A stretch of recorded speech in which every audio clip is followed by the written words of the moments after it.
Assalamualaikum kawan-kawan, apa kabar semuanya? Semoga dalam keadaan sehat. Kembali lagi di channel Ruang Demokrasi. Oke, pada kesempatan kali ini kita akan mencoba membahas tentang filsafat Al-Kindi. Riwayat hidup Al-Kindi. Para ahli sejarah filsafat Islam sepakat menganggap bahwa filsuf besar Arab yang pertama adalah Al-Kindi. Dalam ensiklopedia Islam untuk pelajar karya Van Hoof disebutkan ia bernama lengkap adalah Abu Yusuf Ibnu Ishaq, Ibnu Sabah, Ibnu Imran, Ibnu Ismail, Ibnu Muhammad, Ibnu Al-Asid, Ibnu Qais Al-Kindi. Ia lahir di Kufah pada tahun 185 Hijriah atau 801 Masehi dan wafat di Baghdad. Tentang tahun wafatnya, Van Hoof mencatat tahun 256 Hijriah atau 869 Masehi. Tetapi menurut Harun Nasution, tahun 873 Masehi bertepatan dengan masa kejayaan kekhalifahan Bani Abbasiyah. Riwayat pendidikannya pada masa kecil agak gelap, hingga belum dikenali secara lengkap hingga saat ini. Sebagai ahli sejarah menyatakan bahwa ia pernah belajar di Basra dan di Baghdad. Ia menguasai beberapa bahasa di luar bahasa Arab, seperti bahasa Yunani dan Suryani, atau yang menjadi bahasa penutur di wilayah Libya sekarang. Selain sebagai seorang filsuf, Al-Kindi juga dikenal sebagai penulis dan penerjemahan buku-buku asing, baik yang berasal dari Yunani ataupun dari India. Ia mewariskan karya tulis berjumlah 270 judul dari berbagai ilmu, antara lain filsafat logika, ilmu hitung atau aritmatika, musik, astronomi, geometri, medis, astrologi, dialektika, psikologi, politik, dan meteorologi. Banyak dari karya ini diterjemahkan ke bahasa Latin dan beberapa bahasa Eropa lainnya. Aktivitas Al-Kindi penuh dengan tantangan. Ia termasuk tokoh pertama yang berhadapan dengan kekejaman dan penyiksaan yang dilancarkan oleh para bangsawan religius ortodoks karena pemikiran-pemikirannya yang dianggap bid'ah. Filsafat Al-Kindi. Selain berlandaskan wahyu, filsafat Al-Kindi juga bertumpu pada proposisi filosofis. Menurutnya, filsafat adalah ilmu yang mulia, yaitu ilmu tentang sebab dan realitas ilahi yang pertama dan merupakan sebab dari semua realitas lainnya. Filsafat adalah ilmu dari segala ilmu, serta kearifan dari segala kearifan. Filsafat bertujuan memperkuat kedudukan agama dan merupakan bagian dari kebudayaan Islam.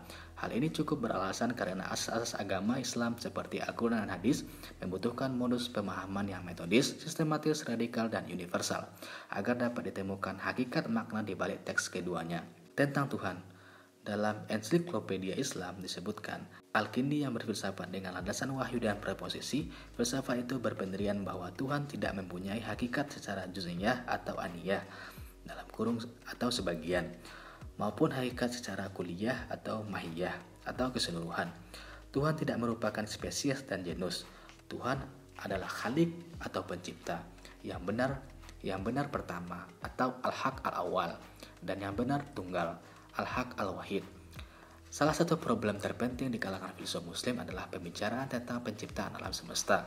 Dikatakan sangat penting karena problem ini sangat erat dengan konsep tauhid atau the unity of God. Telah dibahas sebelumnya bahwa Al-Kindi termasuk seorang filsuf muslim yang berusaha memadukan antara filsafat Yunani dengan Islam. Karena itu, dalam masalah yang krusial ini, ia berpendapat bahwa alam ini diciptakan sesuai dengan apa yang diinformasikan oleh Al-Quran. Karena alam ini diciptakan, maka alam ini qadim.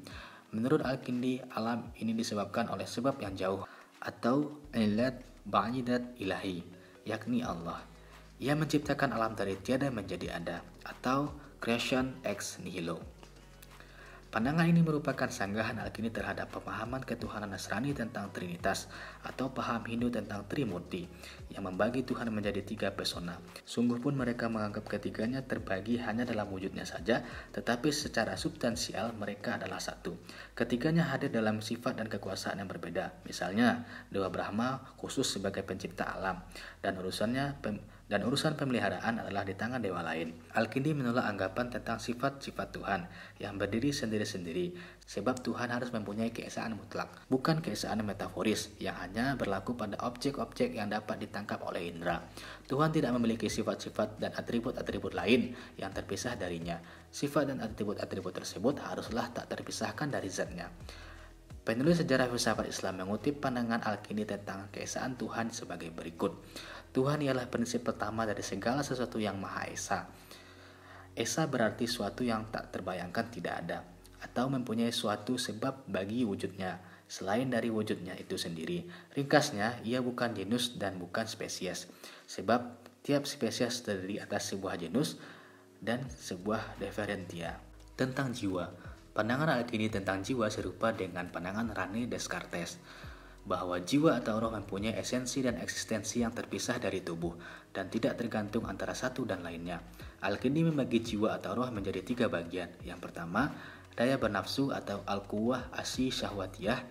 Kedua, daya pemarah atau al-quwwah al-ghadabiyah. Dalam hal ini Al-Kindi menasihatkan, barang siapa yang menjaga lidahnya akan mendapat pendukung dan semua orang akan menjadi penolongnya. Dalam kaitan ini, Al-Kindi menyatakan bahwa jiwa manusia terdapat 3 daya, yaitu daya bernafsu yang terdapat di perut, daya marah yang terdapat di dada, dan daya pikir yang berputar pada kepala. Daya berpikir itu adalah akal. Menurut Al-Kindi, akal dibagi menjadi 3 macam. Akal yang bersifat potensial, akal yang keluar dari sifat potensial dan aktual, dan akal yang telah mencapai tingkat kedua dari aktualitas. Sebaliknya, jika manusia tidak mampu menjaga lidahnya, niscaya ia akan mendapat kebencian dari sesama, bahkan ancaman dosa yang menyertai. Hal ini hanya akan terjadi pada jiwa yang tak terpelihara dari kotoran dan jauh dari sifat-sifat bersih. Manusia yang mengenal dirinya sendiri dengan sebaik-baiknya dan yang mengenal obat pahit serta tidak enak dengan baik guna menyembuhkan penyakit fisiknya adalah penguasa yang terbaik. Menurutnya, akal yang bersifat potensial tidak bisa mempunyai sifat aktual tanpa ada kekuatan yang menggerakkan dari luar. Oleh karena itu, bagi Al-Kindi ada satu lagi macam akal yang wujud dari luar roh manusia dan bernama akal yang selamanya dalam aktualitas. Akal tersebut membuat akal yang bersifat potensial dalam roh manusia menjadi aktual.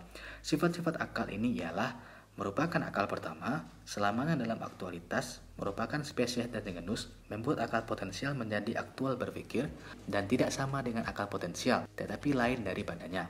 Sementara itu, dalam hal moral, Al-Kindi menyatakan bahwa orang yang berpengetahuan dengan sendirinya berbudi baik.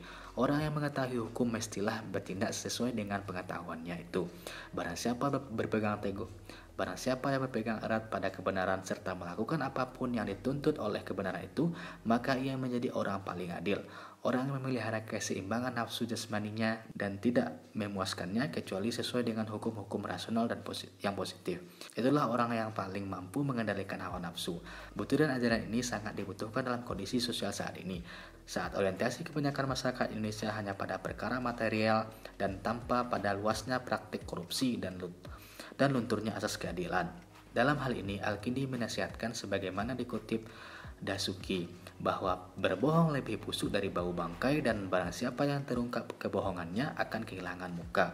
Namun lazimnya saat ini pembohong kebal dari rasa malu.